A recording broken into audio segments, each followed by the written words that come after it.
it's always gonna be records that Jay might cut a record and then not want to use it. Like he has a lot of records that he's cut over the years that we never use. You know what I'm saying?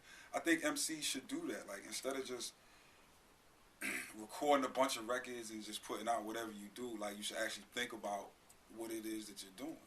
Like what records are you putting out? So over the years, it's been, you know what I'm saying? I could put out 4 albums of unreleased J records, but they're not released for a reason. You know what I'm saying? He might spit an idea and then never go back to it. You know what I mean? He might complete a song and then just say, I don't want to use it.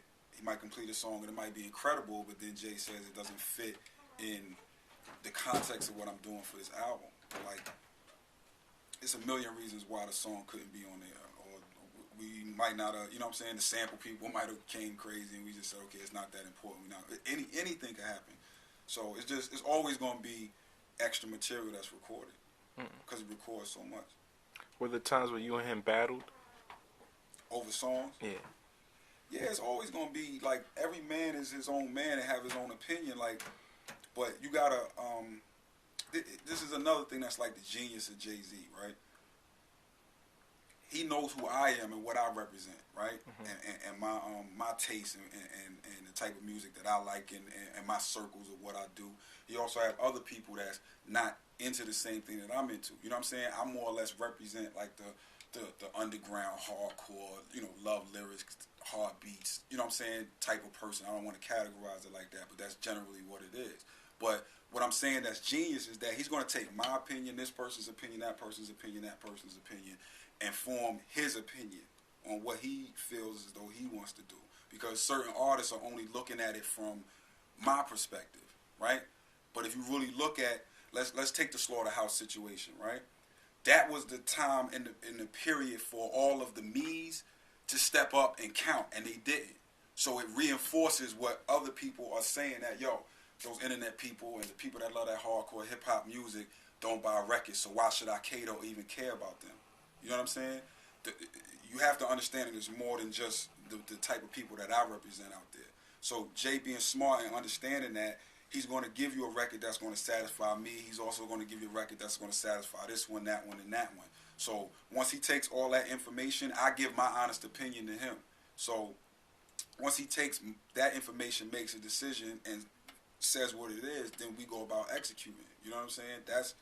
That's part of soldiering. That's part of, like, you know what I'm saying? Not the soldiering like killing somebody, but soldiering in terms of the mind state of somebody in the military that has to take orders. You know what I mean? That's how it has to be ordered and it has to be structured. So that's how it works. Once my opinion is given, and a lot of people in a job or position can't even give their opinion to the boss. You know what I'm saying? I mean arguing. You know what I'm saying? Like, nah, I feel this way, boom, boom, boom. But once he makes that decision, I go and execute. And that's because it's his project at the end of the day. Was there a record that you were adamant about that you fought for that he probably wasn't feeling at the particular time? Like in the history of Jay-Z? No, just for this album.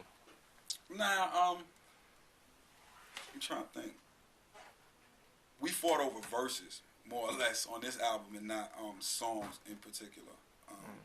We always, you know what I'm saying? I may feel like this verse is better, or he may feel like that verse is better, but then like at the end of the day, you know what I'm saying? He makes his decision and we roll with it.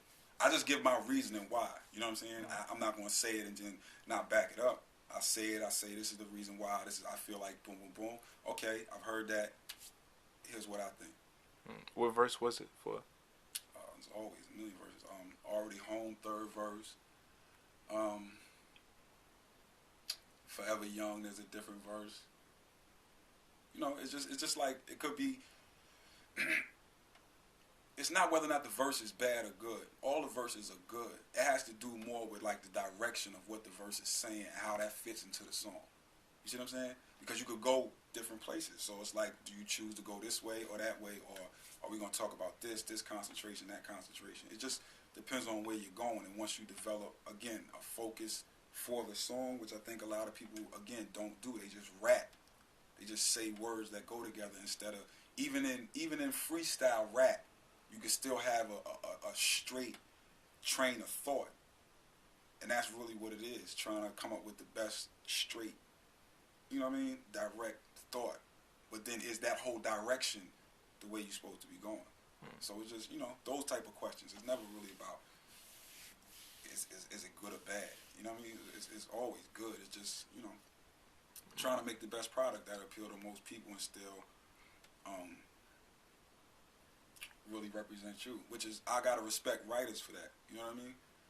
If my writing per se has to be in a lot of words, so you have to give credit to the people that have real concise, to the point, can sum up this whole thing in a line. That's real hard to do and still be effective. You know what I mean? That's that type of thing. Cornel West, like, is